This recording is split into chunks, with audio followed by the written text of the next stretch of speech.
Chicken fry ಮಾಡುವಾಗ ಈ ರೀತಿ ಮಸಾಲೆನ ರುಬ್ಬಿ ಹಾಕಿ ಮಾಡಿದ್ರೆ ಫ್ರೈ ಸ್ವಲ್ಪನೂ ಖಾರ ಆಗೋದಿಲ್ಲ ಮತ್ತು ರುಚಿ ಮತ್ತು ಟೆಕ್ಸ್ಚರ್ ಎರಡು ಪರ್ಫೆಕ್ಟ್ ಆಗಿ ಬರುತ್ತೆ.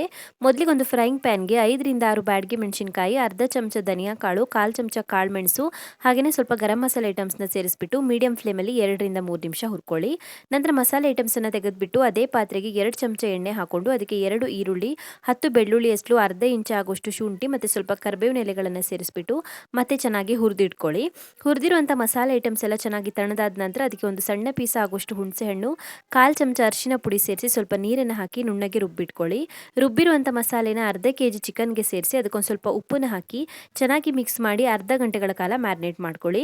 ಚಿಕನ್ ಚೆನ್ನಾಗಿ ಮ್ಯಾರಿನೇಟ್ ಆದ ನಂತರ ಒಂದು ಬಾಣಲಿನ ಕಾಯಿಸಿ ಅದಕ್ಕೆ 4ರಿಂದ 5 ಚಮಚ ಎಣ್ಣೆ ಹಾಕ್ಕೊಂಡು ಅದಕ್ಕೊಂದು ಸ್ವಲ್ಪ ಕರಿಬೇವಿನ ಎಲೆ ಹಾಕಿ ನಂತರ ಮ್ಯಾರಿನೇಟ್ ಮಾಡಿರುವಂಥ ಚಿಕನನ್ನು ಸೇರಿಸಿ ಚೆನ್ನಾಗಿ ಮಿಕ್ಸ್ ಮಾಡಿ ಮುಚ್ಚಿ ಅರ್ಧ ಗಂಟೆವರೆಗೂ ಬೇಯಿಸ್ಕೊಂಡ್ರೆ ರುಚಿಯಾಗಿ ಮಸಾಲೆ ರುಬ್ಬಿ ಹಾಕಿ ಮಾಡಿರುವಂಥ ಚಿಕನ್ ಫ್ರೈ ರೆಡಿ ಆಗುತ್ತೆ.